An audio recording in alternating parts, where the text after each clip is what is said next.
Hello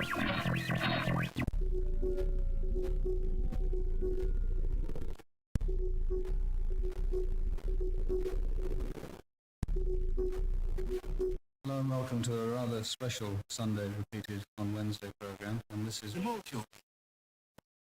winning boys magic. Marge, this ticket doesn't just give me a seat. It also gives me the right, no, the duty to make a complete ass of myself. But as for me, I'm off to battle aliens on a faraway planet. Hello, operator. Give me the number for 911. Who sent you here? Can't talk, little man? Bet can't play none either. I could pull a better cartoon out of my ear. Hey, whoa! Wasn't that great, kid? Oh, bitch. Kill my boss! Do I dare live out the American dream? Overload. Pleasure overload. Uh-oh. 2 independent thought alarms in one day. Hey, good morning, Wood Ticks and Patriots. Welcome to the Just Jim Show. Another exciting news you don't want to hear program here at the bunker at Lake Wish I Be Gone. Yep, where nothing works right. Everybody's screwed up. Kids are failing miserably. That's it. We're just east of Lake Wobegon, where everything is perfect. And libtards rule a roost. Hey, today we're going to talk about good old Sniffin' Joe with his, how can I say this? His misinterpretation of the polls. Yep. And an old cold case goes hot, real hot. The Bay Area out in San Francisco. I'm sorry, I'm looking at all my cheat sheets over here. There are new tactics that the liberals are using to gain inroads into their control of what's going on. That's right. And Mexico, Sniffin' Joe was down in Mexico, south of the border. Yeah. Anyway, Mexico has agreed to do some stuff, and you want to know why they're agreeing to do it. Stay tuned. We talked about this a couple shows ago. Transgender men competing in juvenile women's sports simply because they identify as something, as an idiot, a village idiot and a court jester. But they can do it. The judges that in America, my America, your America, they're doing this to the American way of life. And with that, we'll be right back. About a minute. More on the Just Jim Show in a minute.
All right, welcome back.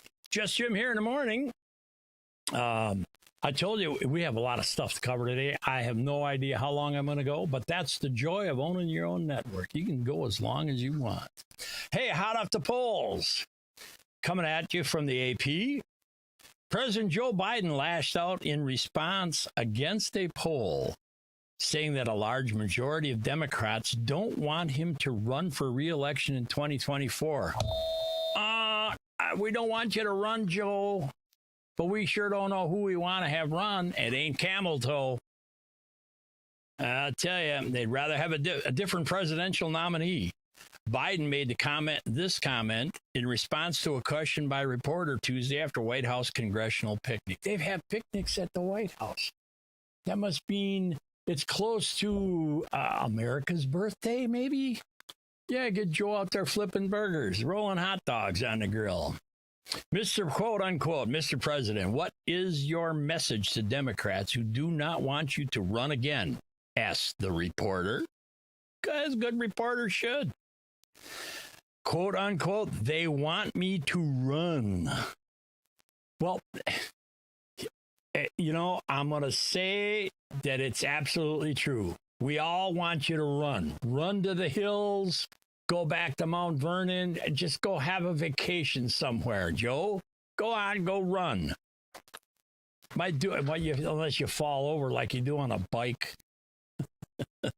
Read the polls, he says, quote unquote. Read the polls, Jack, he added. You guys are all the same. That poll showed that 92%, did you get that? 92% of Democrats, if I ran, would vote for me.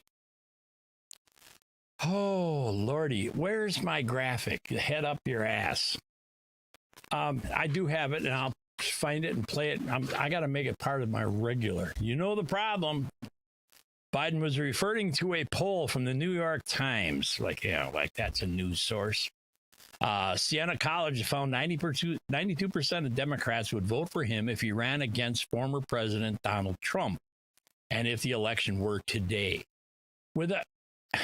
Is he down in the teens with his ranking? I know he's under. I think he's in the 30s, 30%. Unfortunately for Biden, the same poll had other results that were far less favorable to him. So against DT, JB wins within the Democratic Party, I'm going to say. And we're going to talk about that later in the show today, too, about the swamp, what it is, and what it means to you and your America and my America. They may be two entirely different things. I don't know. I do not know. Anyway, the poll found that 64% of Democratic primary voters said they preferred a candidate other than Biden if he chose to run in 24, while only 26% said he should be the nominee in a re-election campaign.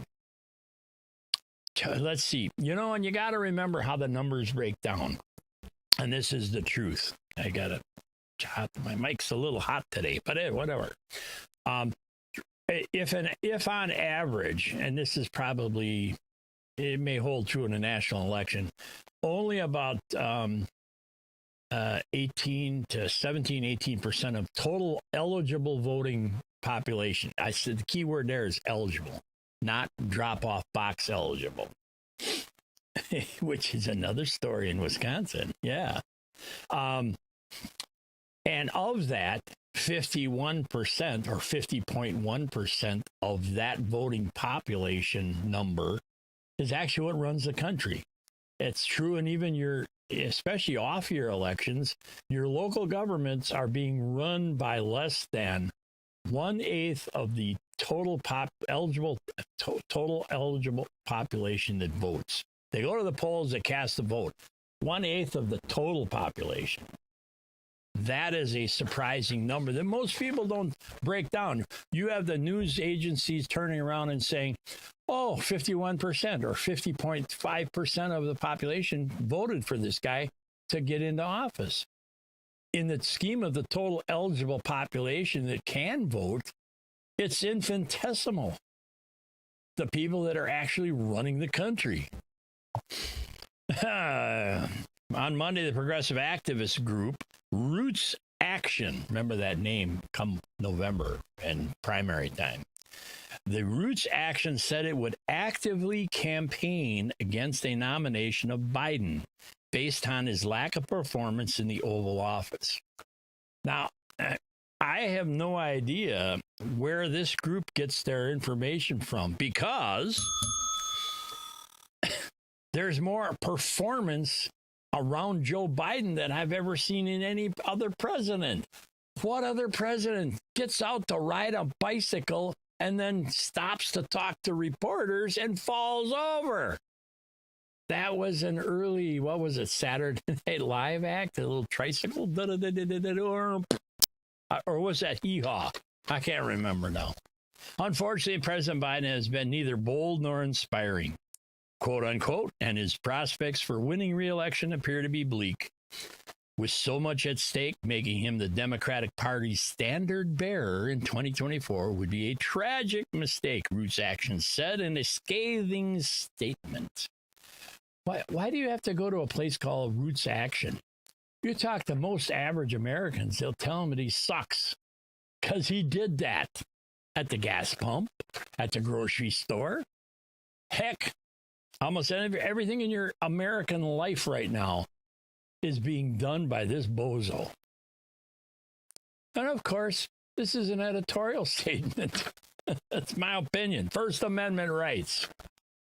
Not all of the elections results from Siena College poll were bad news for Biden. In a hypothetical matchup between Biden and Trump, the poll found that Biden would win by 3 percentage points, 44% to 41%. Did you take anything in that I just told you about the percentages of eligible voters that vote in America today? And those are stretching. Those are stretching percentages. The president has a big stick. I promise. Did you hear that? I don't even know if it's coming out. The president has a big stick. I promise. Absolutely. That's Sniffin' Joe talking about old boy. And as we said earlier, here's a story that's coming out from, 1992.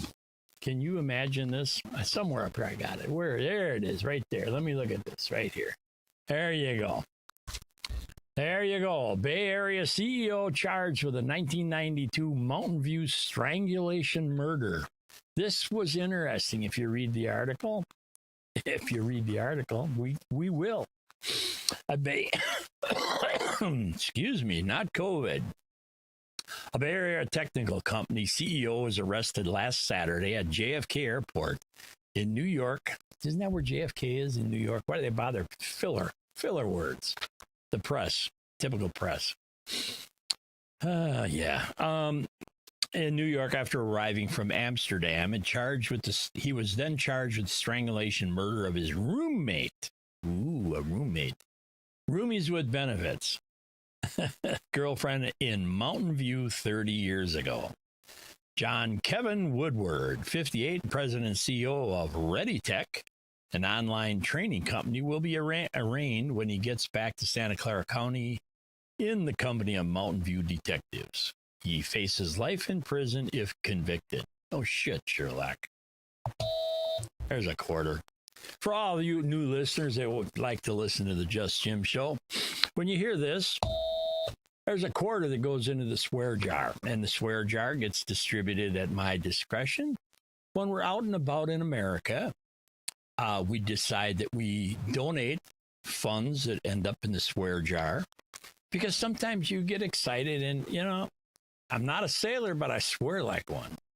Anyway, that money gets built up, and then I give it away to nonprofits or good causes. I think last year we gave some money to the Toys for Tots program, the local, all about that, kids, And just an FYI, the other day, it's a while back, we were in a restaurant having dinner on a Friday night, and this young couple comes in.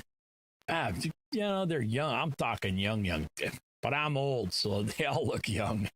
But he had this gorgeous little baby in their arms, and they were settling in this restaurant. It was a pretty fancy little restaurant. And I don't know what was going on with the couple, but I told my waitress, I says, go find out what their bill is. I want to pay their bill. Take it out of the swear jar. I paid their bill. See, that's called paying it forward. America needs to do that again.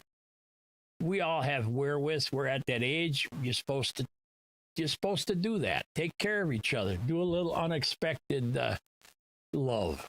Anyway, so here's a guy. He's 58 years old, still a youngster.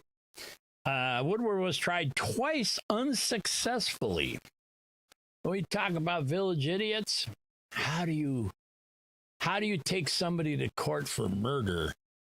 Not once, but twice unsuccessfully. I'm thinking somebody's in a job that maybe they should not be in.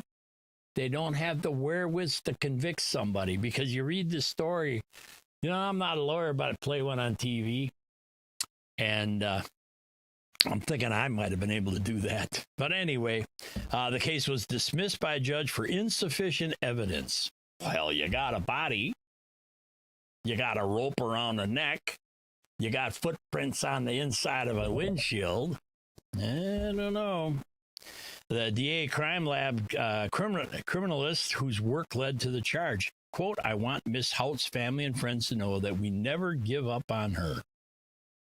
Never gave up on her. Neither time nor distance will stop us from finding the truth and seeking justice. September 5th, 1992, a passerby found Miss Hout's dead in her vehicle. The 1300 block of Crittenden Lane in Mountain View, near a garbage dump about a mile from her workplace. The rope still used to kill her was still around her neck. Her footprints were on the windshield interior, a sign of her struggle with Woodward. See, he hasn't been convicted, so you can't say that. But yet the press just babbles on, trying to make a case, as they do with many things. If you turn on the 6, 10 o'clock news, noon news, there's always some teleprompter reader that's got something to read in front of them. And guess what? This is a wrong statement coming out of the DA's office. This is from Rob Baker, Deputy District Attorney. You're making that statement. While you may be convinced that he did it, you can't say that he did it before you take him to trial and convict him. That is the American way. An investigation quickly determined that Woodward was a prime suspect, not guilty, innocent until proven guilty. Remember that. He was openly jealous of Miss Hout's having developed an unrequited romantic attachment to his other roommate, her boyfriend. He had no alibi. Again, you're trying the case here, bucko. You're trying the case in your press release that goes out to the world. I just call you a village idiot, because that's what you are. You're playing. Dr. Rosen DA Rosen also praised the cooperation and assistance of the U.S. Department of Justice and the Dutch Ministry of Justice and Security. In less than 24 hours, Dutch authorities coordinated with the DOJ, obtained a warrant for the search of Woodward's home and business in the Netherlands, and seized multiple computers and USB drives. I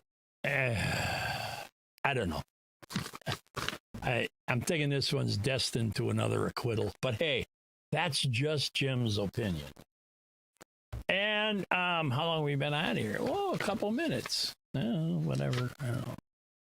Time is it? Not long. We said coming in, Sniffing Joel's running around. He's in Saudi Arabia, in the Middle East, trying to sniff out some oil deals because he just doesn't want us to use or drill for our oil. Let the other sand boys dig, right? So I goes down to Mexico. This is kind of a short, long story, as many of them they are around here. Coming out of the AP, Mexican President Andres Manuel Lopez Obrador agreed to spend $1.5 billion over the next 2 years, so that'd be not quite, well, whatever, 2 years to improve quote-unquote smart border technology during meetings Tuesday with President Sniffin' Joe. A move the White House says shows neighborly cooperation succeeding where the Trump administration vows to wall off the border and have Mexico pay for it. Could not. Who's Pisaki's not there anymore, so it's whatever the new babe's name is. She'll have something. I'm sure she'll answer questions today or tomorrow about this one. Everything's about Trump. No matter what he does, it's all about Trump. A series of agreements the two countries hammered out as their leaders spoke called for several other concrete moves, including expanding the number of work visas the U.S. issues. That's got what to do with a wall? Not much. Creating a bilateral working group on labor migration pathways. Isn't that funny how they nickname these things? And worker protections and welcoming more refugees. They're not refugees. They're illegals. They walk across the Rio Grande. We're telling our LEO Border Patrol agents to not do anything or confine them and send them back. And they're so overwhelmed. I got some family members that work in the Border Patrol down there. Should hear the stories. But the Biden administration hailed securing border funding from Mexico after years of failed attempts by former President Donald Trump. Oh, isn't that it?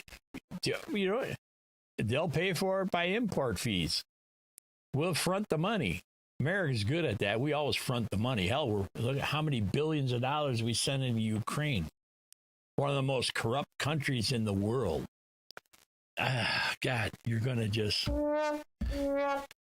You got to remember that not a lot of journalists are going to tell you that, and that is the truth. They're one of the most corrupt places. We were the first ones to break the biological locations of biological laboratories in Ukraine.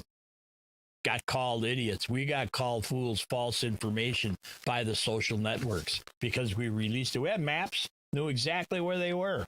Our sources are great.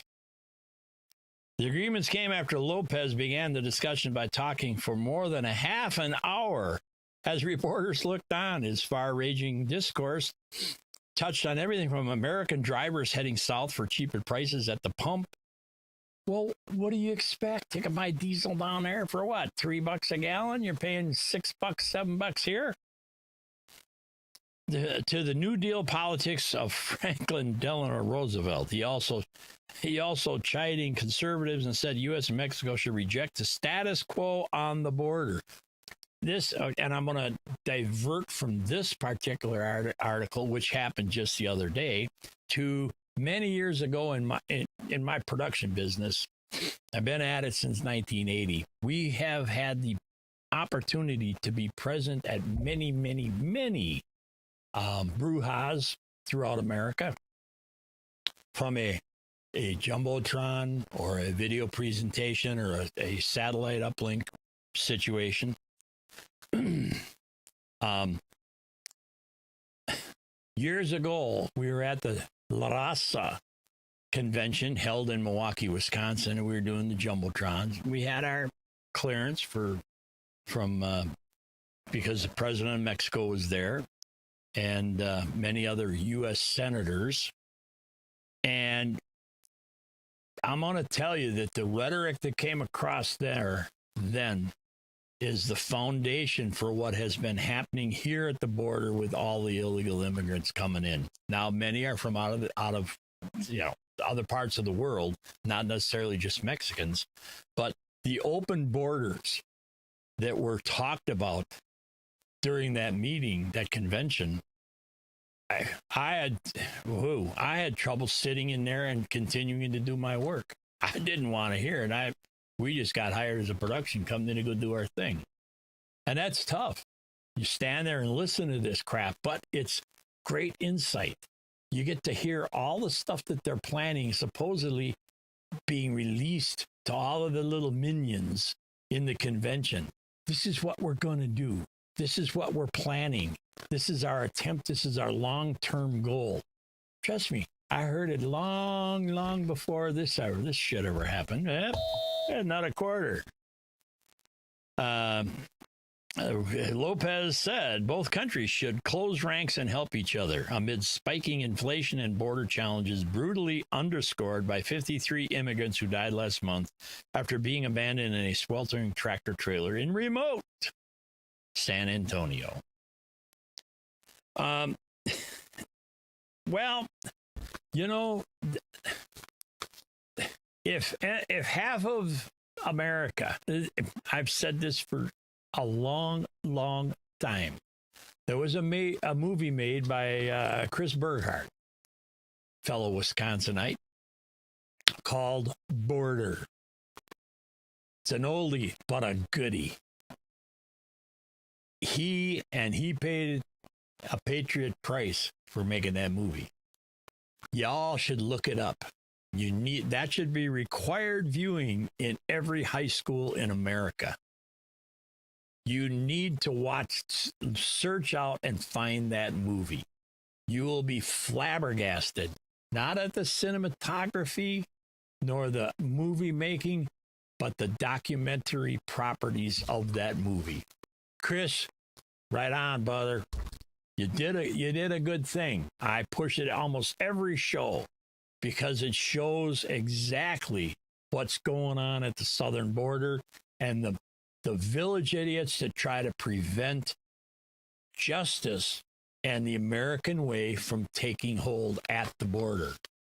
Yet you will go find that movie, the video. If I had another outlet, I'd put it up for sale here. You may have to talk to Chris, see if we can get something going on with a little discount. I don't know how many copies he's got left, but I'm telling you, you watch that movie.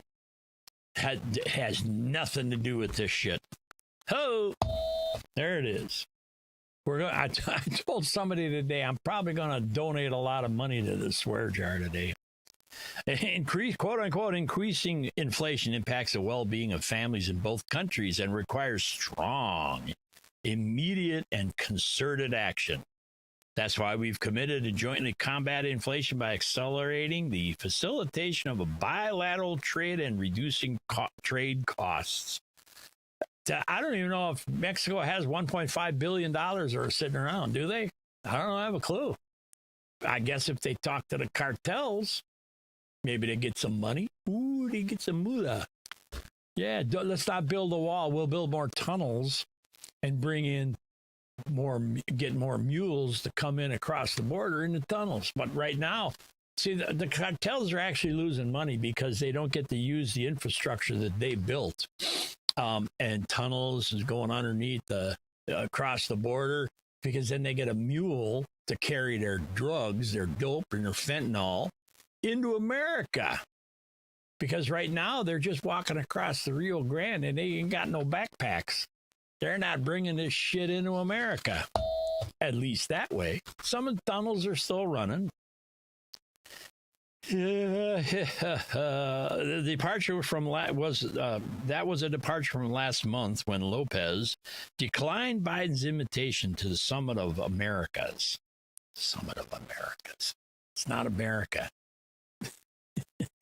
Oh, this is all connect the dots here, people. Last week we talked about a Wisconsin senator that co-authored a bill that allowed first responders and medics to come in from out of the country to come to our summer camps and be medical personnel at our summer camps for our kids. And the term was written into the bill of like parameters from Canada or provinces. That's the intelligent level of the so-called conservative Republicans that are in office today, writing shit like that. Another quarter. This article right here just goes to show any open-minded, awake, not woke, awake person, the crap that goes on by the administration and the insiders of the swamp. And we will show you exactly. I will define exactly what the swamp is this show at a birthday party America just had. Yes, I will. Anyway, with that, we'll be right back. Don't forget, you got news you want me to talk about because it's news that most people don't want to hear. Send it in to news@thejustjimshow.com. We'll be happy to consider it. We'll be right back. More Just Jim in a minute.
Hey, welcome back to the Just Jim Show from the bunker at Lake Wish I Be Gone. Yeah.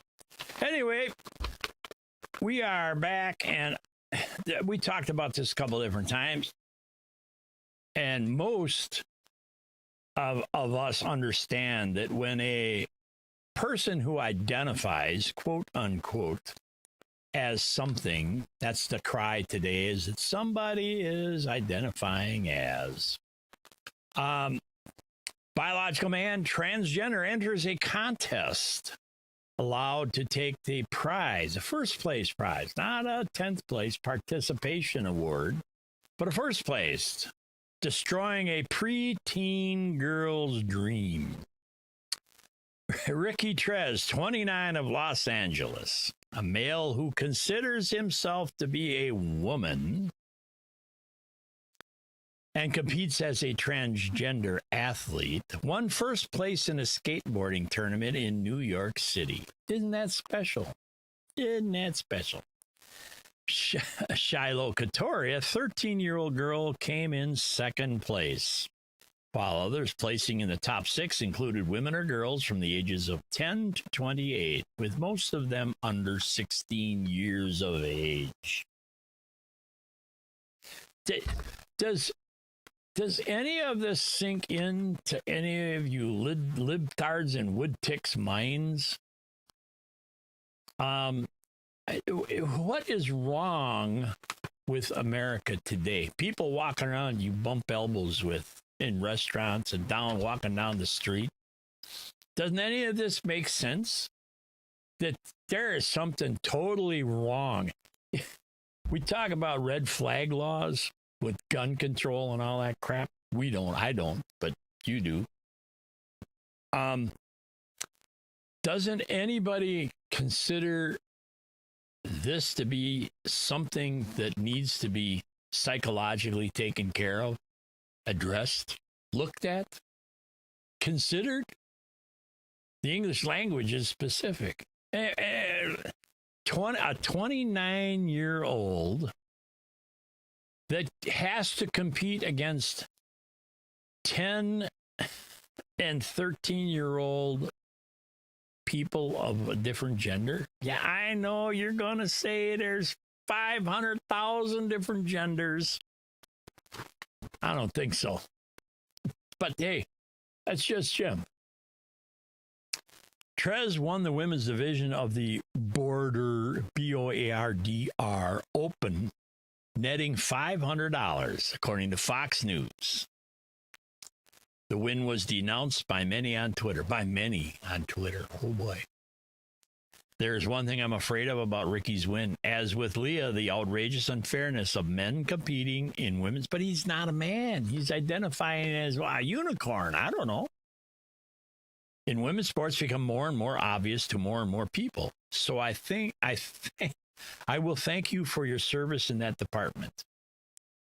The U.S., unfortunately, is not a place for fairness and freedom for girls and women.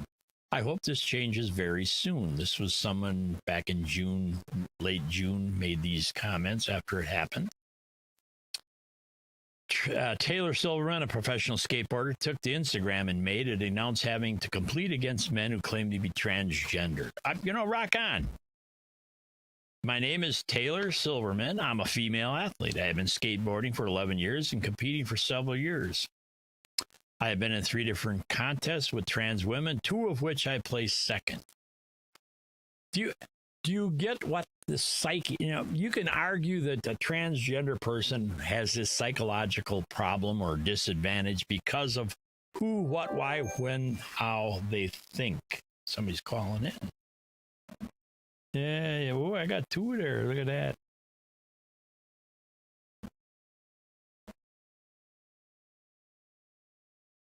Oh boy, so we have a buzz. Yeah, we're getting tech support coming in.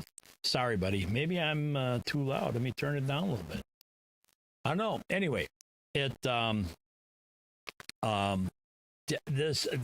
does anything in the psychological world have click a buzzer with anybody that a female who's a female that competes against females or has expectations to compete against females, what coming in second place to a meat dangling person, I'm gonna say that, meat dangling person, that's a new Just Jim phrase, what it does to the psychological well-being of that female that doesn't have dangling meat. That has to be cause for very much concern with an average person. Why? I'm gonna turn that down too a little bit. Anyway, we'll see if that's any better.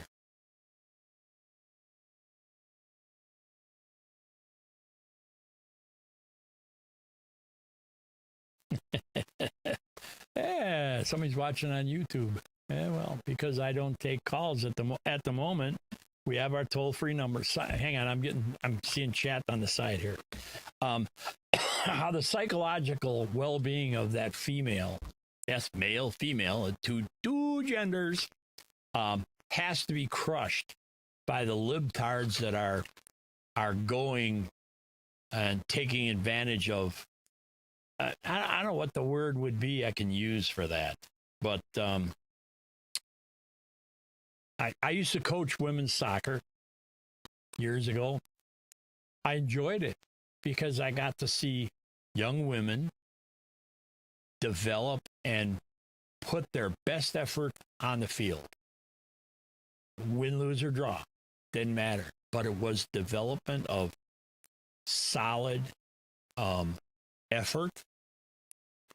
And yes, some people got participation awards. I mean, there's no doubt about it. Somebody who is not gifted in an athletic ability still wanted to partake. This is great. And somewhere along the line, as a coach, I always saw that everybody tried to give them playtime, because that participation thing out on the field, when everybody's watching the team try to perform, is a great experience, and it should be experienced by all of our young people, athletes or not. This is ludicrous. Has to stop. I'm buzzing away. Am I still buzzing on my? Well, I tell you what. I'm buzzing when I got my tech support here. Excuse me while I have at it. Somebody is asking why I don't take phone calls. Well, I'll tell you what. We're going to be doing a blog, taking this audio and going to a blog talk shortly. And we will up our game a little bit and take phone calls. If you know the number, you call in, you get on the air. If you don't know the number, I'm sorry for the moment, but that's the way it is. Now we talked about, okay, I'm gonna jump ships here.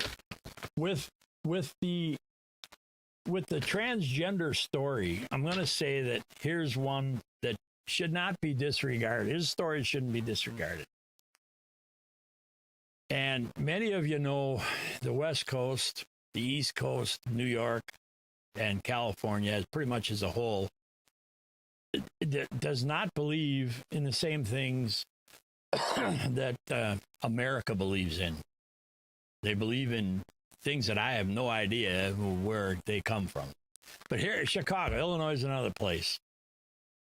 An owner of 13 businesses.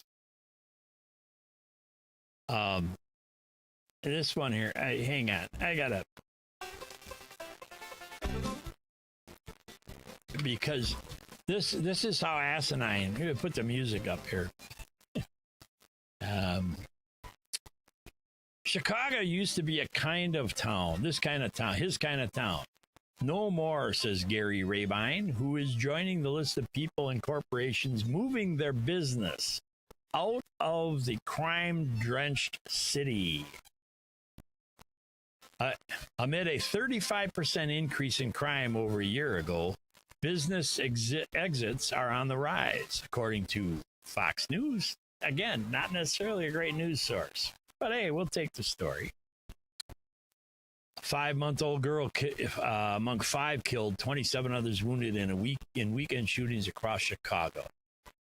Out of the Sun-Times. Billionaire Ken Griffin is moving his hedge fund firm, Citadel, out of the Windy City. Caterpillar, the construction equipment company, is forsaking its Chicago area headquarters to move to Texas. Boeing is also moving out, leaving Chicago for Virginia. Next in line is Rabine, the founder of Rabine Group and owner of 13 businesses. His road paving company is hitting the highway and getting out of Chicago. Quote, "We would do thousands of jobs a year in the city, but as we got robbed more, many people operating rollers and pavers, we got robbed. Our equipment would get stolen in broad daylight, and there would usually be a gun involved. And it got expensive and it got dangerous. In addition to cost of security insurance, meant jobs cost twice as much as they should." But Mayor, whatever her name is, doesn't see it that way. And I don't know where this guy's getting his information. I thought Illinois was a gun-free zone. There shouldn't be any guns. What are we talking about here?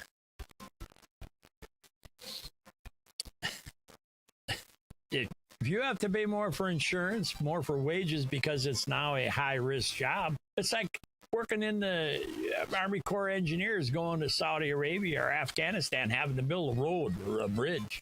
No, it's a risk job, high-risk job. You got to pay more. So all of a sudden the road costs go up if the jobs even get done. What happened eventually is, well, we said enough is enough. Would you move your business out of Chicago if you had one? We stopped doing work there. We stopped doing work for the gas company, electric companies, South Side, West Side, and eventually all over Chicago. Those companies now work in other places. They work over the border in Wisconsin, the outer suburbs of Chicago, where they feel safer. Does that, again, this stuff doesn't make sense, and I can't stay up at night and make it up. Rabin had 2 reasons Chicago continues to decline. Democratic Mayor Lori Lightfoot and Democratic Illinois Governor J.B. Pritzker. Well, wait a minute. The last mayor or last governor of Illinois went to prison, didn't he? Was it Sarbanovich, whatever his name was? Yeah, we talk about corrupt towns, corrupt countries. Eventually, somebody's going to go to jail. There was a one-liner in some movie. 13 businesses. Guy's gone. That'll help the tax base down there in Illinois. Yes. Excuse me. I've got the burps. Got to drink coffee here. Hey, don't forget to get your swag. Where is it? Where'd my swag go? I got a button here I got to push. Somebody. Oh, there it is right there. There's swag. Don't forget, pick them up. Send us an email. You can have sweatshirts, shirts, coffee cups. Oh, and don't forget of those of you who need to wear a mask. Get a Just Jim Show mask. I wear one every once in a while if I got to go in for med day. T-shirts, mouse pads, you name it, we got it. Don't forget, like and subscribe. That's how we get down the road. I wonder if my microphone's bad. I don't know. They say that I'm buzzing. Let me take a look at it quick.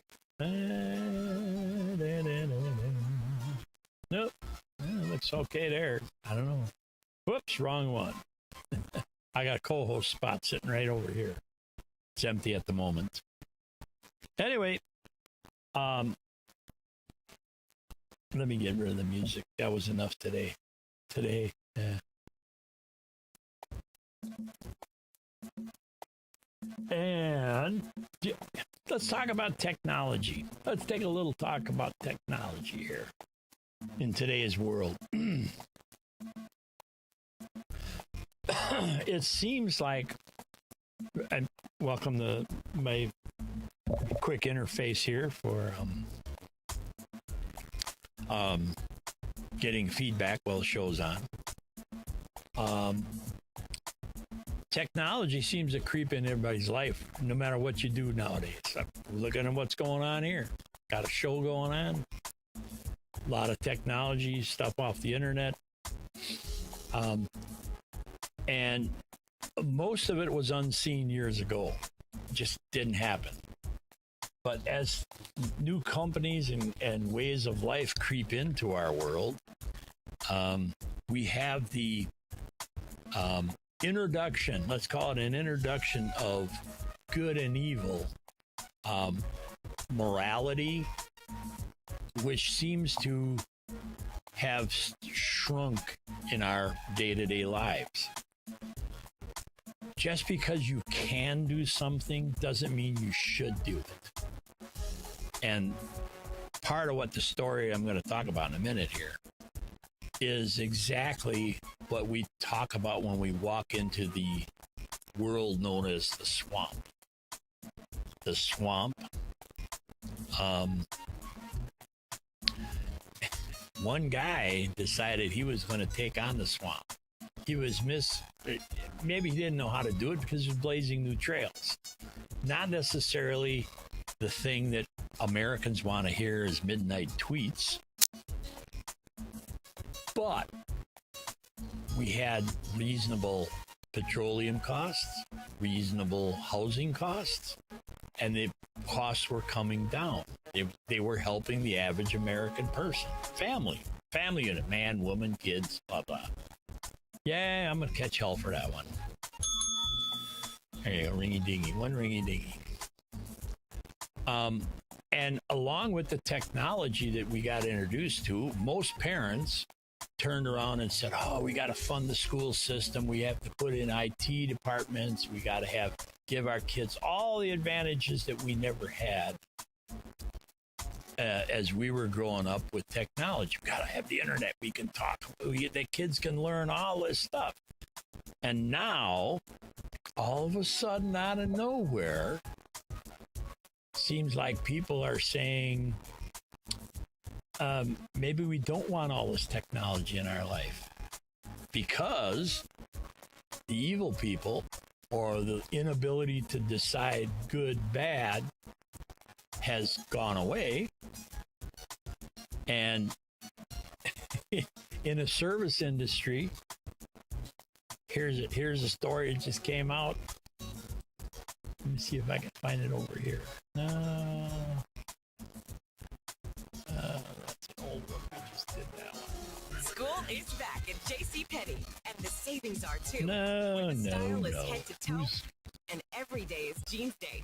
So just mix, match, and play. Your uniform is complete. We got an ad run. Stock up Why and are we save. doing that? Shopping is back. No.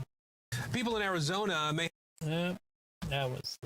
That's part of the new story. People in Arizona. Let's just play it and then we'll talk about it. Okay. And where are we? They have to think twice before pulling out a cell phone to record the police. A new state law now makes it illegal to record an officer within 8 feet. NBC News reporter Alicia Fieldstad is looking into this for us. So, Alicia, what's the reasoning behind this law, and what are the possible penalties for violating it? Hi, Aaron. Thank you for having me. Representative John Kavanaugh, the Republican who sponsored the bill, said he introduced the law after officers in Tucson expressed concerns about people getting too close to them as they may be trying to make an arrest. He said people who might want to videotape from 1 or 2 feet away are presenting a danger to the officers and to themselves. He also said people who video could distract an officer, leading to a suspect escaping or possibly assaulting the officer. Violating the law is a misdemeanor, which can come with fines or even up to 30 days in jail. See, is there any expectation that this new law is going to be challenged, that it could end up in court? Absolutely. When the law was introduced as a bill, the National Press Photographers Association sent a letter to Kavanaugh arguing that it would violate both the free speech and press clauses of the First Amendment. They also said the law would violate the, quote, clearly established right to photograph and record police officers. And with that is one of the technological ditties that seems to be creeping up, and hence part and parcel of liberals attacking the Constitution. Kind of sort of things that are in this book right here. I have tons of them over here.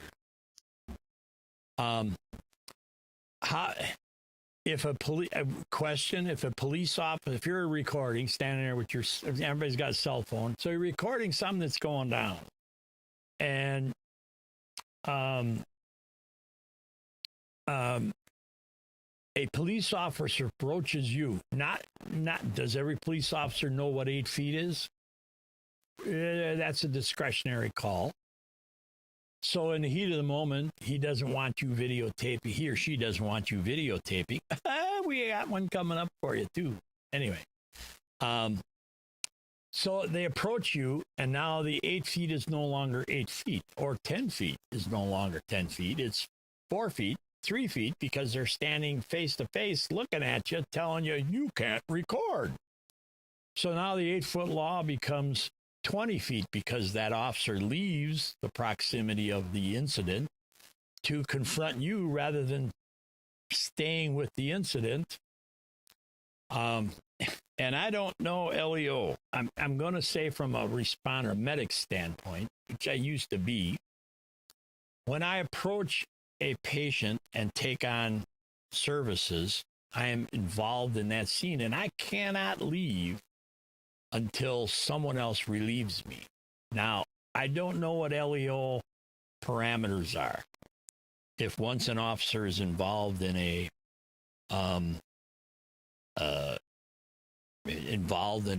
incident, if they can walk away, I suppose they can for public safety. Well, public safety is another issue. But anyway,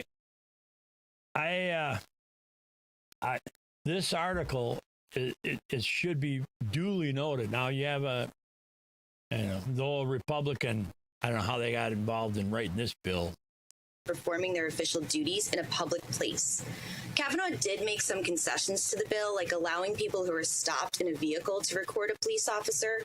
He also lowered the buffer zone from 15 to 8 feet and added that an individual who is having an encounter with a police officer can film them as long as they are not being arrested or handcuffed. But even with those concessions, there's a good chance this law, which is set to go into effect in September, will be challenged based on that First Amendment argument. All right, NBC's Alicia Fieldstad. Alicia, we appreciate your time today. Thanks. And there you have that. So it was 15 feet, dropped down to 8 feet. And I'm going to tell you that cell phones nowadays, video cameras, nobody carries a video camera anymore. They got a whole cell phone up that they put up.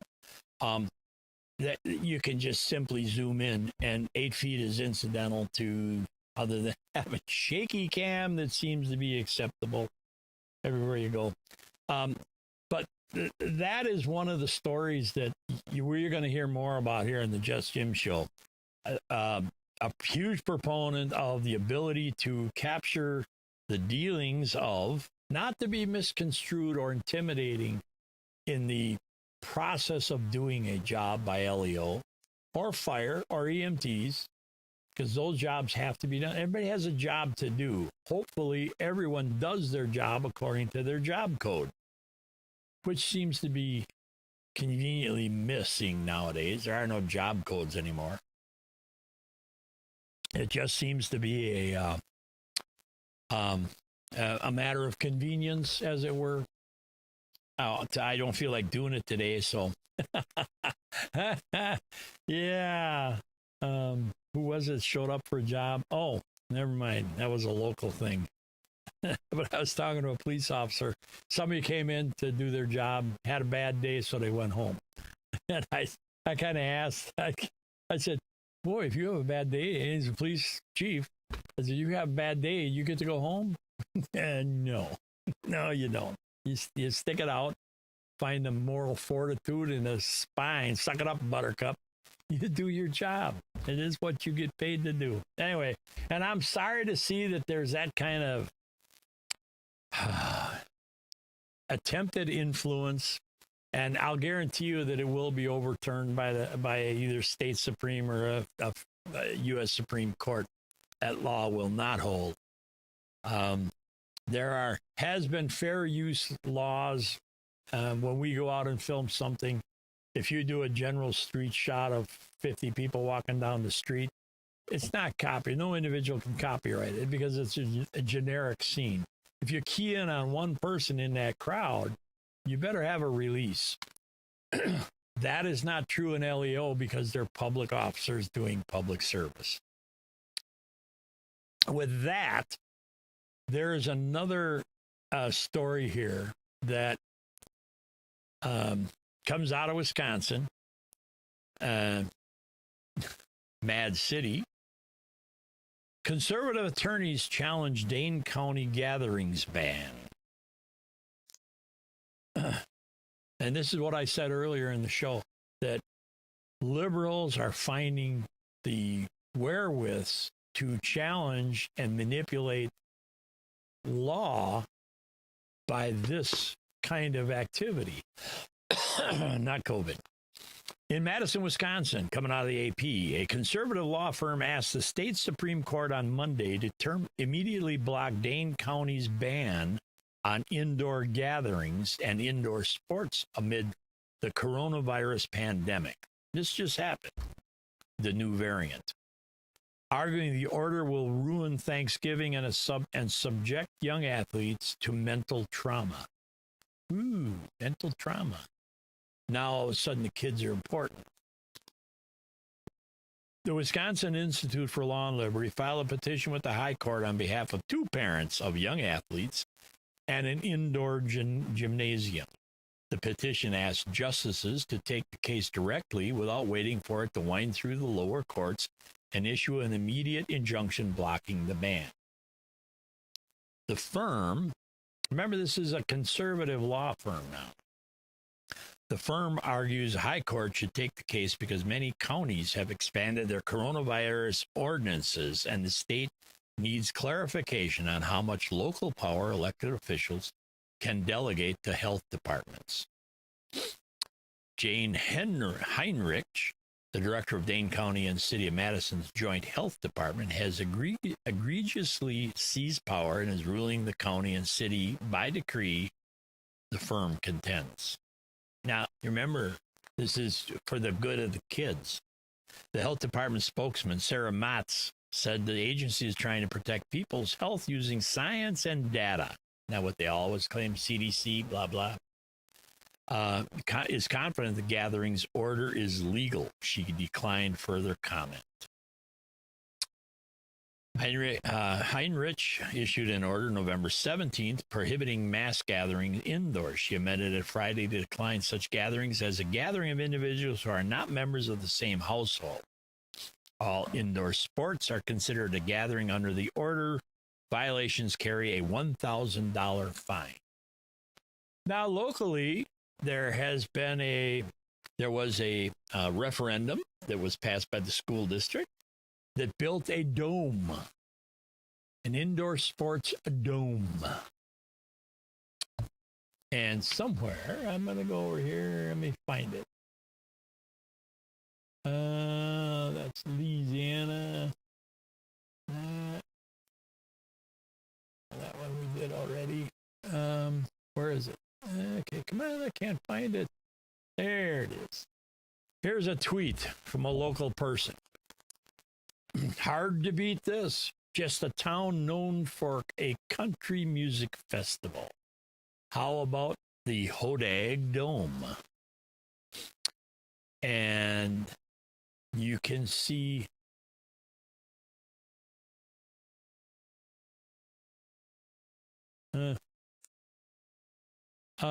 you can see that there is a huge dome here that was almost paid for by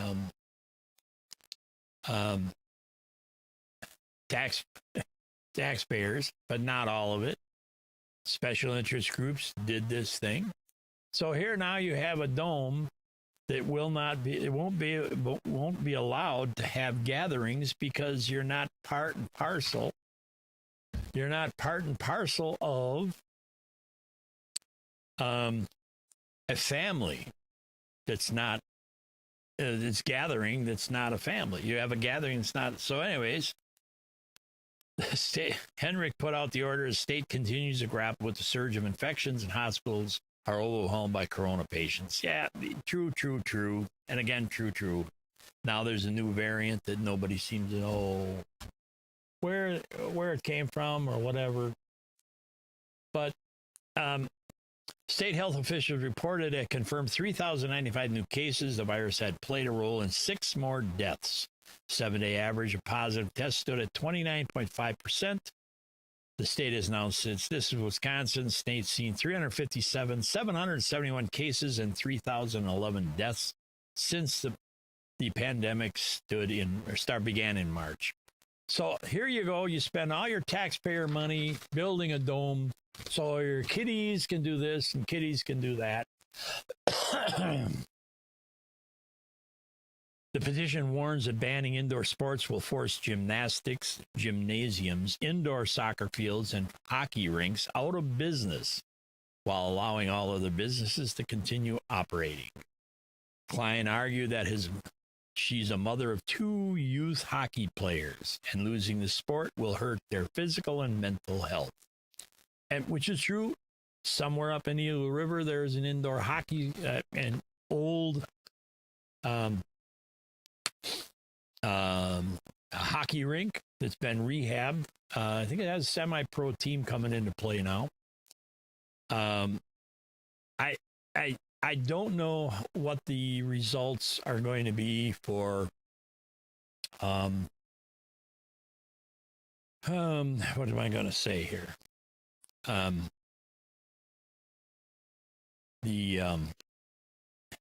For the day-to-day operations of sports teams, and as far as I'm concerned, and I used to coach again high school sports, it doesn't sports academics are important, not sports. Academics, you have to teach your kids. And I used to feel handcuffed all the time when I knew or had a student that was wanting to play, maybe one of the better players, but their academics were slipping and grade GPAs were below par. What the district said was what was needed to be to play sports, extracurricular activity. And I found a small answer within our team and or high school to try to mentor students that were on the borderline prior to them getting to that low GPA. Didn't much matter. Let them play. If you were in football, basketball, soccer was borderline. You know, how about the tennis team? GPA low? Probably GPA low. Low GPA students were not playing tennis. I'm probably going to say that. With that, I'm going to be right back. Just Jim Show in the morning. Here we go.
Hey, welcome back.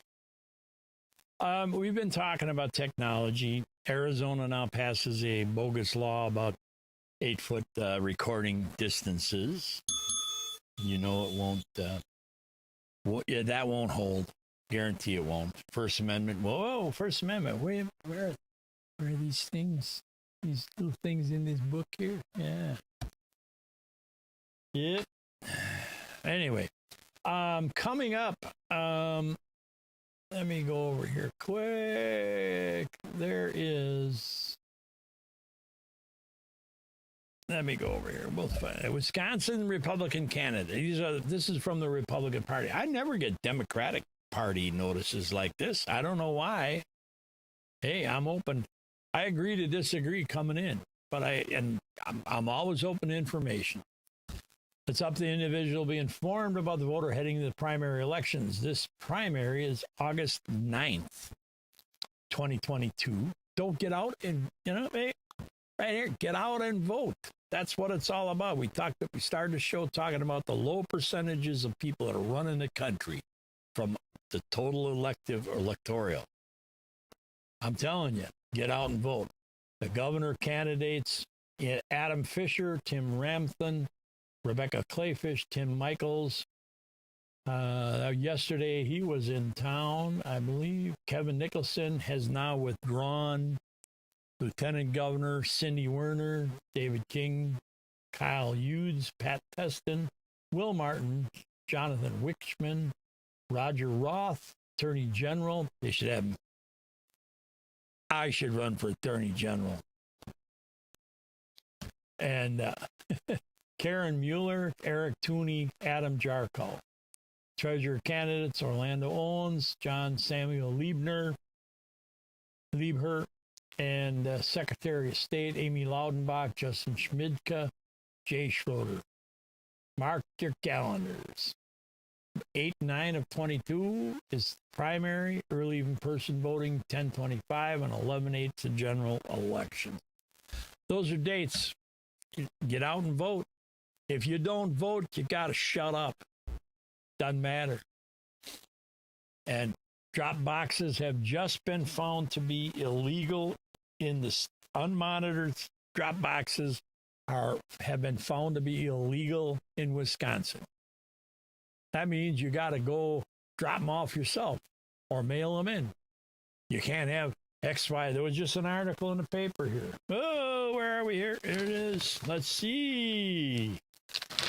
Time to say no more games by Craig Strid out of Rhinelander, Wisconsin.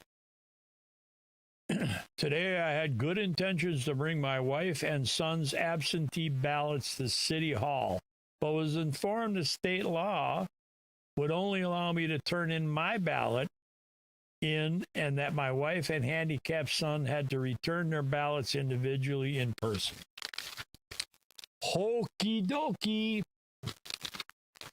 I was on and on and on about no more games. I'm tired. Personally, I'm tired of these drop boxes.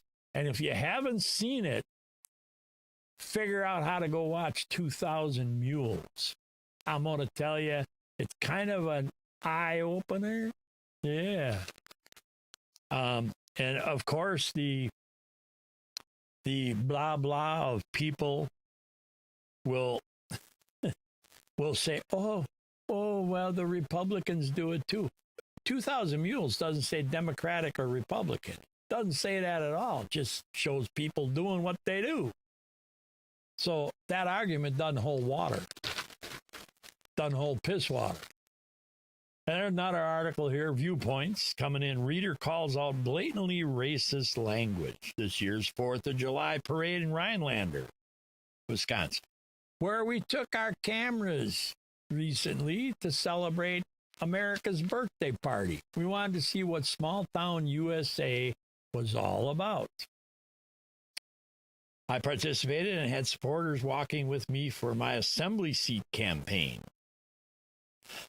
One of those supporters is a city council president of Madison, also running for Wisconsin Assembly.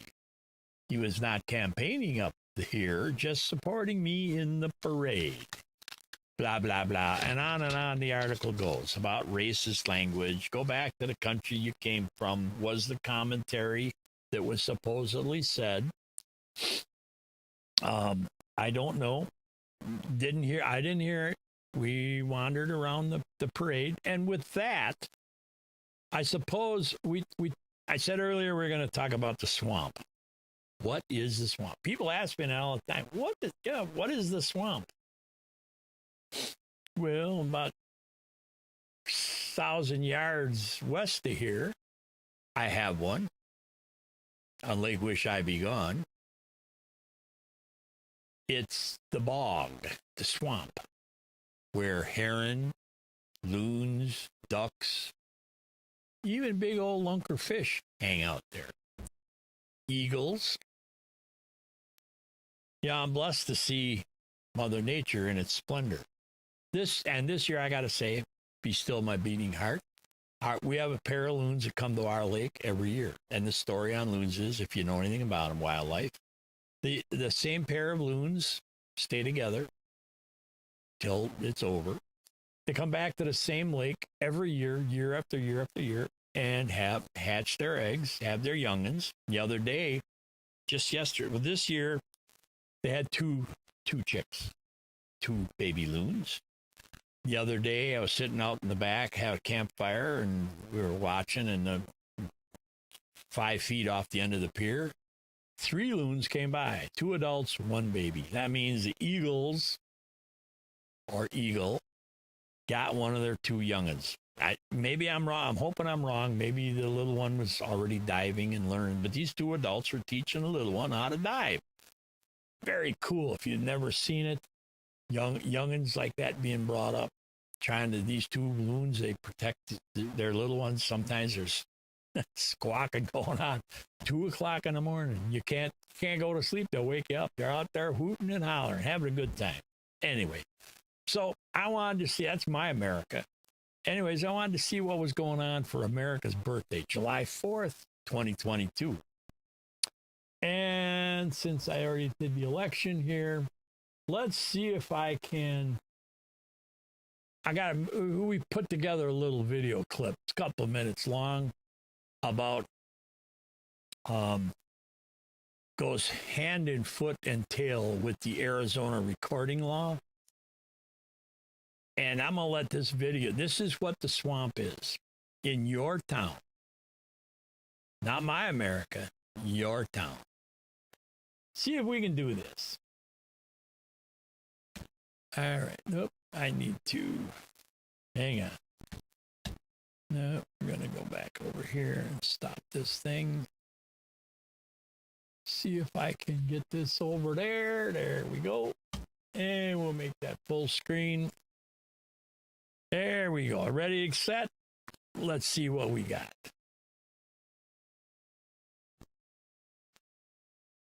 This is your town. Everybody comes to the parade. This is one of the local lures, the Hodag. Apparently, everybody gets in the parade. In small town America, small town America is not what it's all about. Every Tom, Dick, Harry, and Harriet come to a parade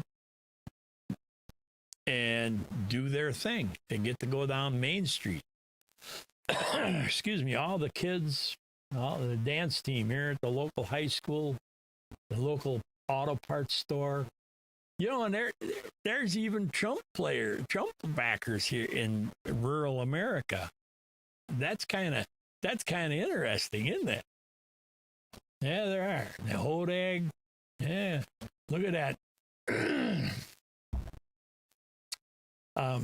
Did you see the driver of that boat there? That's pretty cool. One of the local resorts got a big speedboat. And of course, there's a Freebird. And you could tell by the title here on this video, it's not 6-1, it was 7-4. The date on this camera was not quite accurate. But you can see there's people all over the place. Look at this kid. This is great. He walked down the whole main drag like here. Look at this kid. That's a long walk, isn't it? Yeah, it is. Kids and bicycles flying around, people on the sides of the streets. I'm going to tell you, this is your small town. If you look in the background, there's a police car right back there. You had everybody, empty chairs. Oh, I'm sorry to say. You know, but this was the kid parade. Little scooter, apparently. That little scooter. And now you're going to see that there's people all over now in the town. The Rhinelander Rescue Squad. It could be an oxymoron that it's right there. But you're about to see Lions members. Look at the people on the street. Kids, they throw candy out for the 4th of July. Oh, yeah. Here we go. I ain't seen one of them in a while.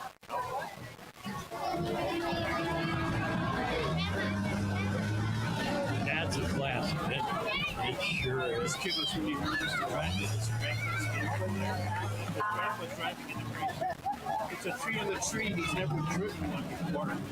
So he's just leaving it. He's riding it. Oh, wait a minute. What was that? I don't know what's going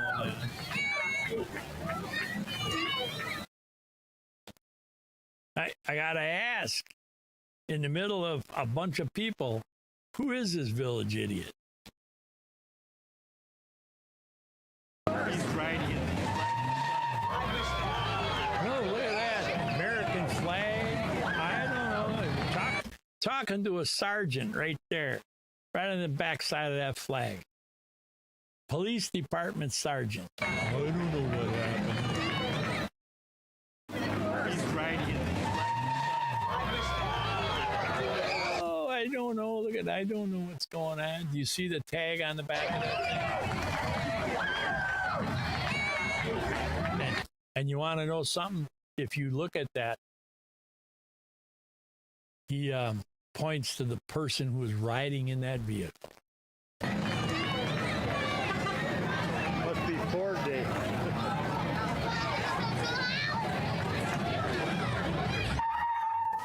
Oh, wait a minute. Did he just do that again? In the middle of the... Look at all the kids.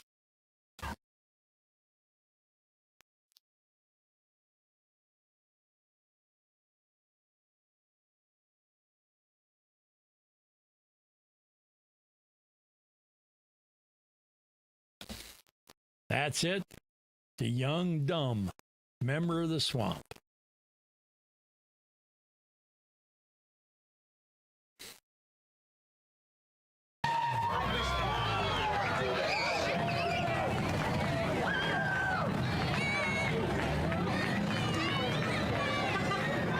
Must be 4-day.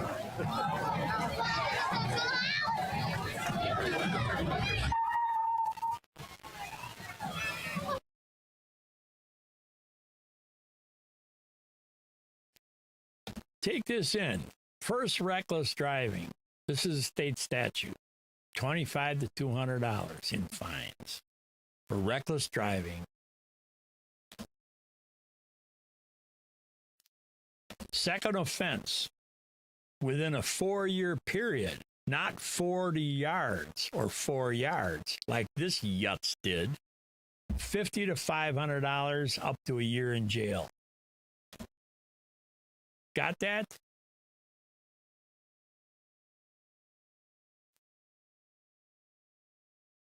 This is what the swamp is all about.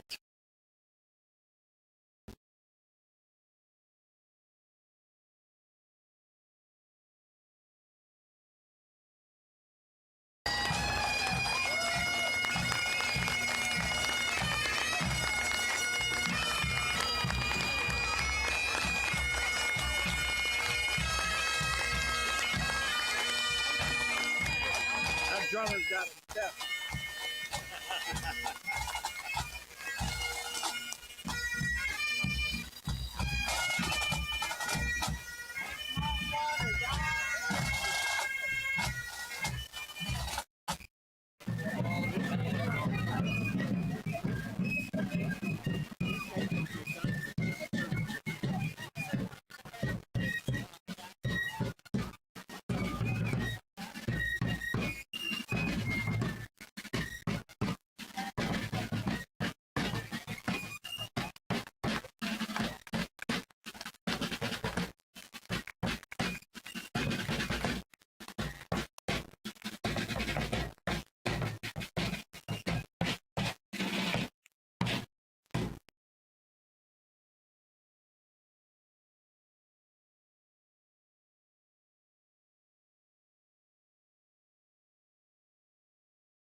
Right now, I should call the PD department up and ask the question, why wasn't a ticket given?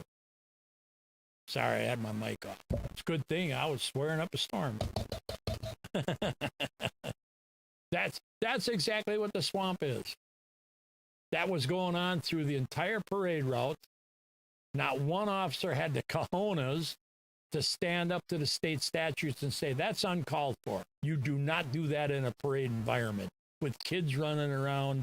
We're throwing candy tidbits out, gum things out, little toy, Cracker Jack toys to the kids along the parade route.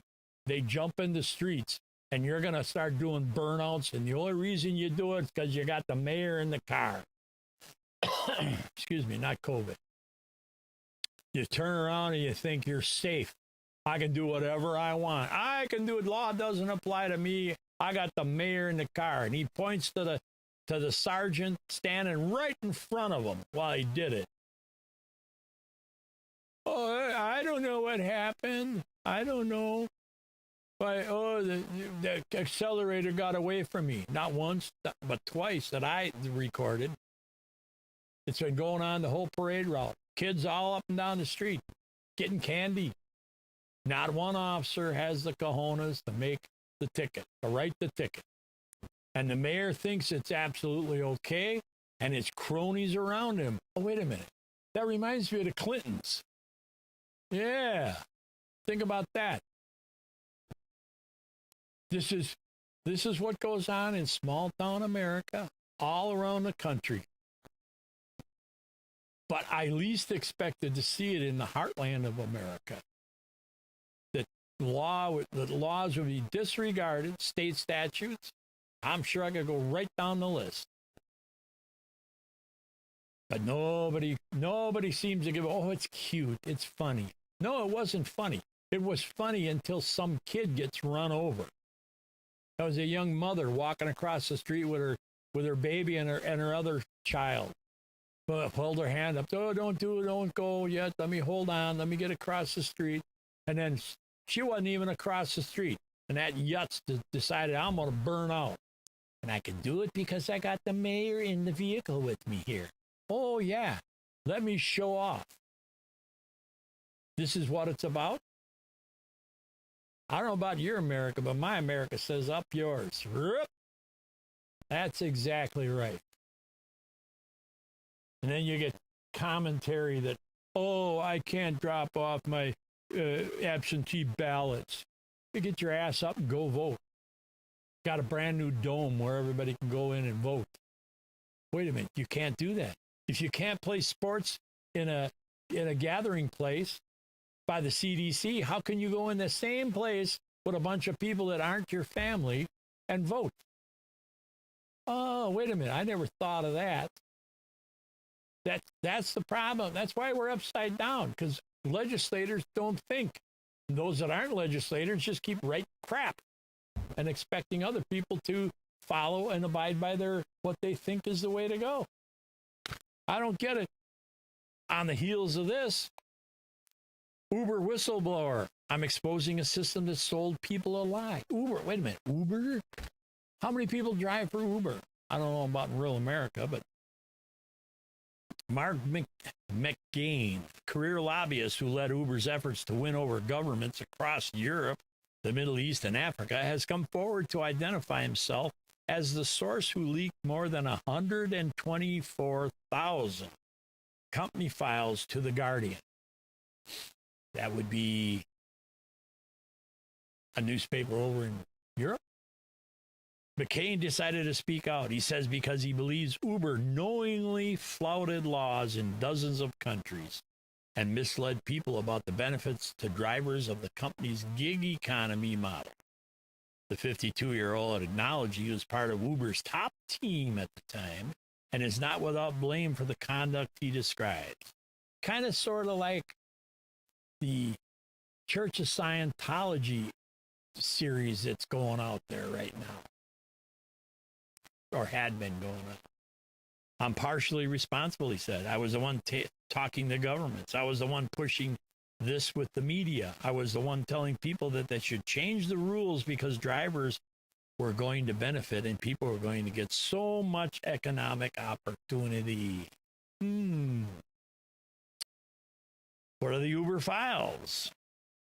When that turned out to not be the case, we actually sold people a lie. How can you have a clear conscience if you stand up and your own contribution to how people are being treated today?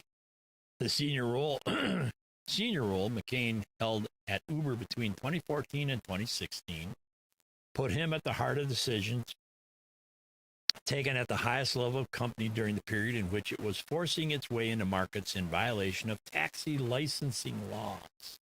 I often wondered how that happened. Didn't you? He oversaw Uber's attempts to persuade governments to change taxi regulations and create a more favorable business environment in more than 40 countries. Oh, let's see. It goes on and on and on. But he identified himself as a whistleblower. We understand that Mark has personal regrets about his years of steadfast loyalty to our previous leadership, but he is in no position to speak credibly about Uber today, which is exactly what the Church of Scientology says in most of the accusations that are coming out about that organization. Amid threats to his life, he was given bodyguard protection. His experience of working at Uber, he says, took a mental toll and contributed to a subsequent diagnosis of post-traumatic stress disorder. Oh, woe is me. Here we go. Fight your way to the top. Shun all your co-workers. Get in and talk to all the yucky mucks who are part of the swamps. I'll make it plural. And then claim, oh, woe is me. Yep. And with that, I don't have a whole lot more. Yes, I do, but I'm going to cut it sort of short today. Somebody did call in on the I'm not following chat right at the moment. Haven't been. They want to know what the phone number is to call in on, and we will. I have it. You don't know it, obviously, or you would have called in. We will make that known. We're fighting to get our toll-free number back to the studio. We need to. Long story, business story. But we'll get it for you. We will get it so you can call in and do your blah, blah, if we let you go. And with that, I will. I'm going to play. I got to go back and do something else here. Here's a screen. Everybody was talking about getting in on the real estate boom, getting a lot of profits. Look at this here, 18% over market value. There's a percentage of U.S. homes that have failed to close. 18%. We're at 14.9% right now, and they're making the academics that Elon Musk is trying to relinquish or bail out on his purchase of Twitter, whatever it is. I follow, but I don't give a rat's patootie who owns Twitter. I use it, but I don't. I'm not active on it. But if a company misrepresents itself and you go and look at a Cadillac sitting on the showroom, and then you come to pick up your car and you get a VW, you're not going to buy the VW, are you? Well, that's kind of what Musk is saying, that the company misrepresented its bot accounts by a huge percentage from what his claim is. And so he's not saying, I ain't going to buy it. We'll find out what happens there. But the real estate boom is starting to collapse. Those who made their money by inflated dollars are now having to respend those dollars in new properties that aren't worth what they're trying to get for them. And as interest rates go up, property rates should come down, but the home inventory across the country is at almost a 6-month high right now. Redfin is reporting that almost 15% of closings are not happening. As a sign of how fast the market has adjusted.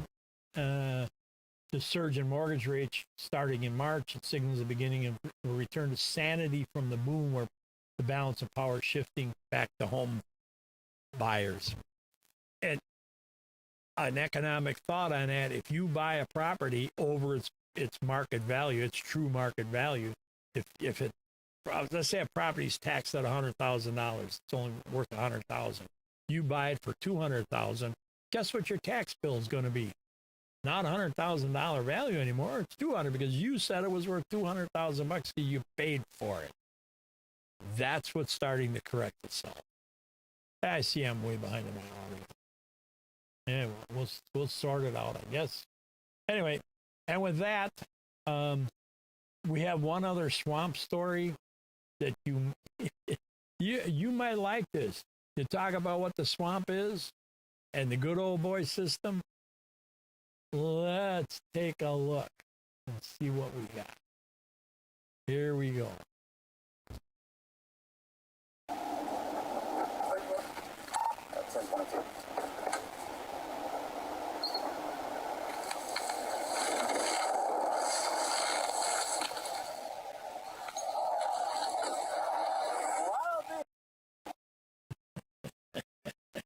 Well, I'll be. Louisiana State Police Captain Nick Manel, head of LSP Public Affairs, said the responding trooper utilizes discretion and did not issue a citation. That was that trooper's boss. Got that? That was that trooper's boss that he pulled over for speeding, but he uses discretion and didn't give him a ticket. Does that relate at all to the village idiot doing burnouts down a parade route with a bunch of kids, and then I don't know what happened, and have the blue not issue a reckless driving ticket? If it was you or me at the stop sign and we did the burnouts, guess who'd get a ticket? And there wouldn't even be kids present, just a stop sign. I'll guarantee. That's what would happen. So there you go. And from where are we here? Right here. From the Nobody Gives a Poopy file. That's right. Here we are. Tourist slips over into the crater on Mount Vesuvius after taking a selfie.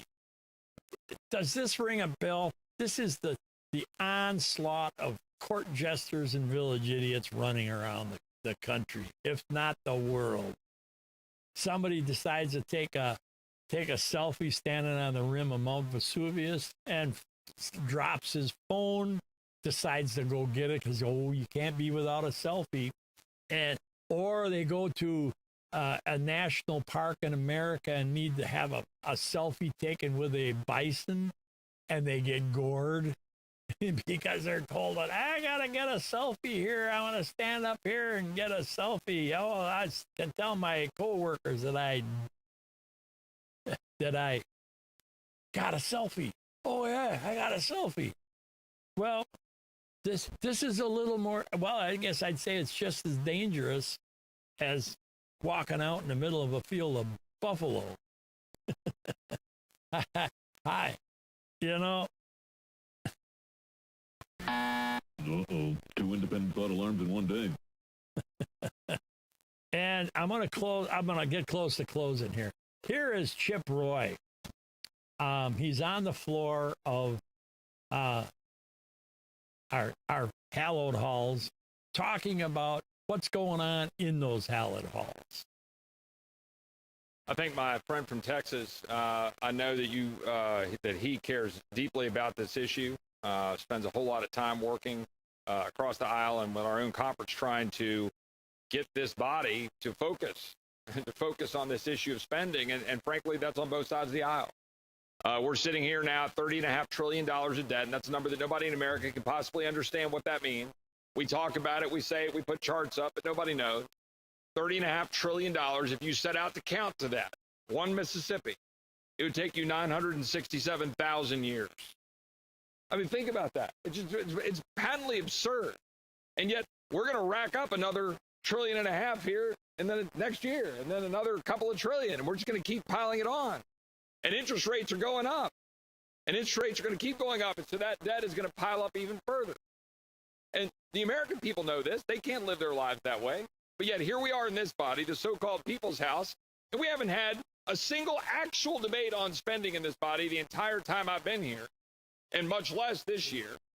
And we just passed another milestone in this great body, the United States House of Representatives, in which we just spent the 6th year in which not one amendment was offered on the floor of this body in open debate.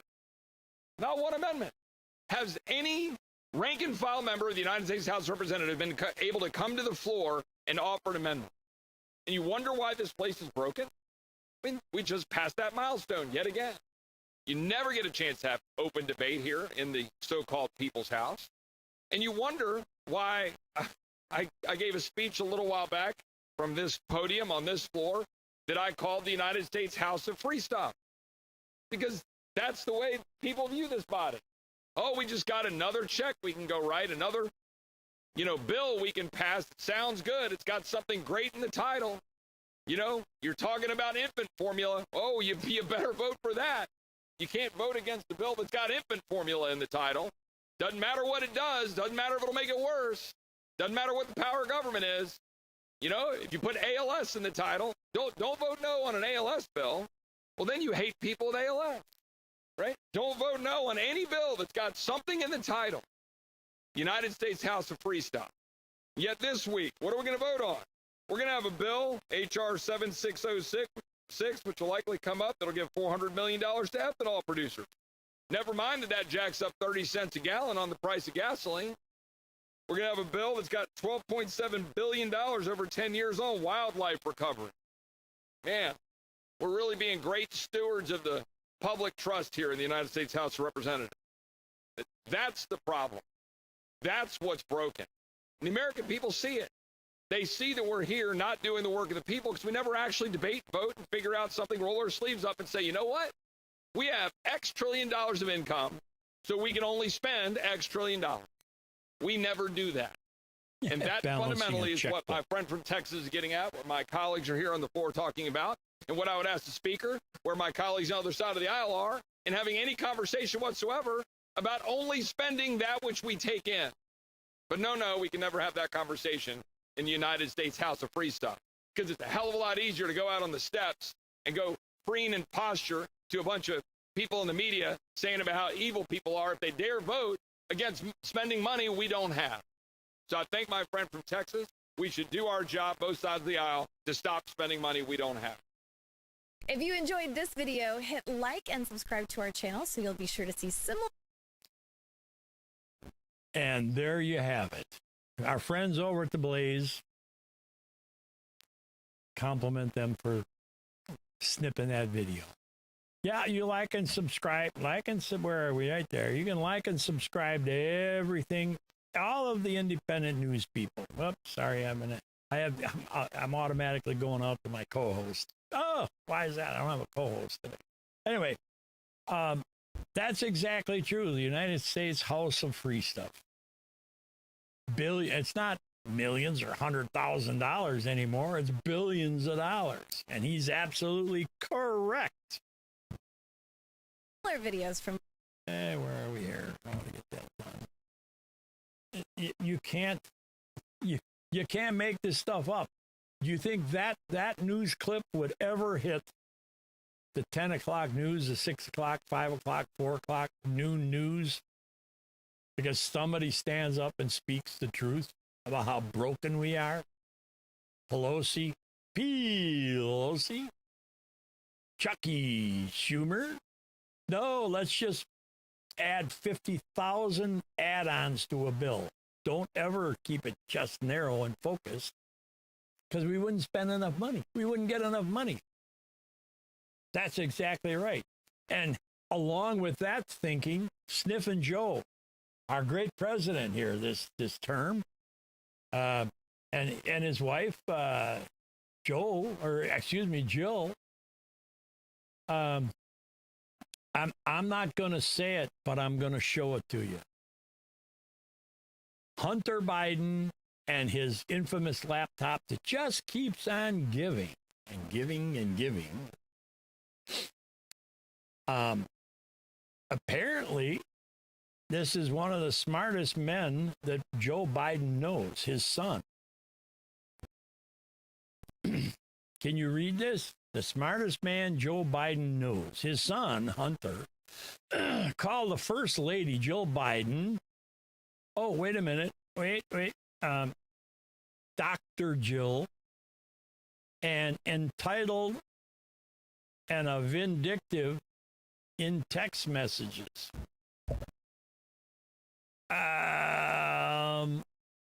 If you or I tweeted that, what would happen? I'll probably get called on the carpet for even showing it. What? Have you heard any of the transcripts that have come off that that laptop? I think we did a commentary on that last week. The most recent stuff that came out with Sniffin' Joe sending money because Hunter had a monthly expense account, but he only got so much. But they were for call girls and a little bit of blow for Joe. That's about it. How can you get away with that? I don't. Yeah, his abandoned laptop. Well, I'm going through this. Here's a picture of the whistleblower. Yeah. He's exposing what he used to purport. There you go. Yeah. And here, and old Joe, Sniffin' Joe, he's running around the world. Last week we talked about him hobnobbing with the Pope. Another Catholic. Pelosi gets refused sacraments because she's pro-abortion, pro-choice. Runs to a different archdiocese to get her sacraments because somebody finally had the cojones to say, "Oh, you're not getting any. You're not going to get any sacraments here because of your stance in the abortion issue." So Joe decides he's going to fly around, hobnob with the Pope. And what does the Pope do? I heard he's talking about resigning again. Where in God's green earth does the Pope resign? The last one resigned I had a problem with. But you're a Pope for life. That's the way it is. And with that, this is what happens to this is what happens to village idiots when things get out of hand with court jesters.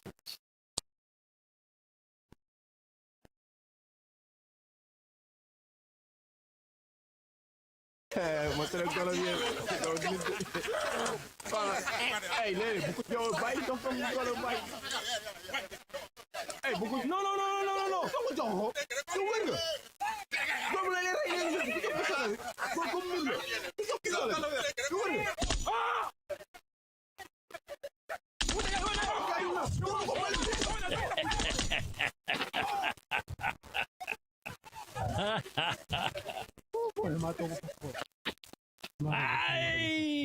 I'm the king.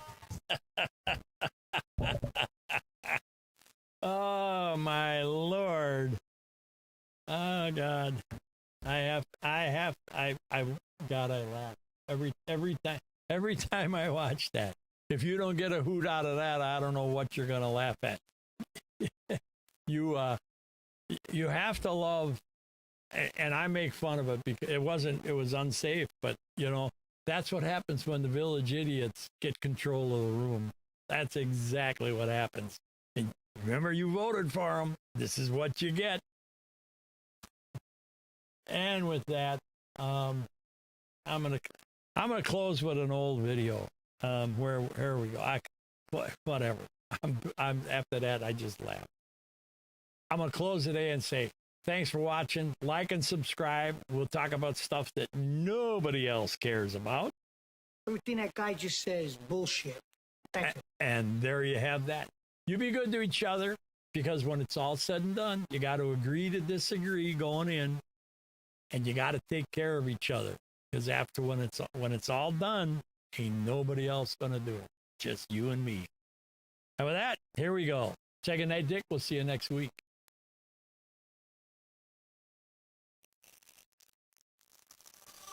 And on the 8th day, God looked down on his planned paradise and said, I need a defender. So God made a patriot. God said, I need somebody willing to sacrifice everything, his fortune, his sacred honor, even his life, for liberty and something called inalienable rights that he cannot see but knows he cannot live without. So God made a patriot. God said, I need somebody willing to ride a horse through sleepy towns in the dark of night, sounding the alarm, entreating neighbors to take up arms against an overwhelming force of wicked tyranny. So God made a patriot. God said, I need someone who, even after crushing defeats, rises up and stands tall. Someone who hears the clarion call that these are the times that try men's souls and does not shrink from the trial. Someone who will cross a frozen river in the dead of winter, when all logic and reason says turn back, abandon hope. So God made a patriot. Then God said, I need a man who knows of the rise and fall of great nations, who knows of human nature and the corrupting influence of power and the fragility of liberty. I need this man, along with his like-minded brethren, to write an enduring constitution. So God made a patriot. God said, I need a person, one person, who's willing to do whatever it takes, even write a book to confront injustice and spark a movement that would tear apart a people so that chains will rightfully be shattered and a blessed union eventually emerge. So God made a patriot. And God said, I need someone who, with the love of family and for the love of country, will cross a vast ocean and storm a heavily fortified beach. And if he survives, charge through 200 yards of bullets and blood across that merciless beach. And if he survives, scale the towering cliffs. And if he survives, begin the long march to free a continent. And if he survives, return home and, with the same resolute determination, rebuild a nation, and someday be called the greatest generation. So God made a patriot. And God said, I need someone who will, without thought of self, invest in schools and scouts and church and community, so that the proposition that all men are created equal remains a beacon to enlighten the world, and that such a beacon shall not perish from the earth. So God made a patriot. And God said, I need someone who will have the courage to not give up her seat on a bus and thus force a nation to confront its deepest divisions and heal the wounds and pursue the dream that inspires all hearts. So God made a patriot. And God said, I need someone strong enough to stand against any enemy, foreign or domestic, that would try to steal the freedom so dearly defended, the rights so righteously upheld, yet gentle enough to help a small child carry a star-spangled flag in a hometown parade. So God made a patriot. Then God said, I need a man who will speak the truth to his own leaders, that in order to preserve our great nation, we will not sacrifice the well-being of future generations for the sake of our own. Someone who will tirelessly toil day upon night, no matter the setback, no thought of surrender. Someone who will prayerfully rise every morning to climb the wall as a defender, duly endowed with the honored gift of generations before, while offering a solemn promise to generations ahead. A defender who will ensure that the way of truth and the torch of liberty remain forever lit in this shining city on a hill. So God made a patriot.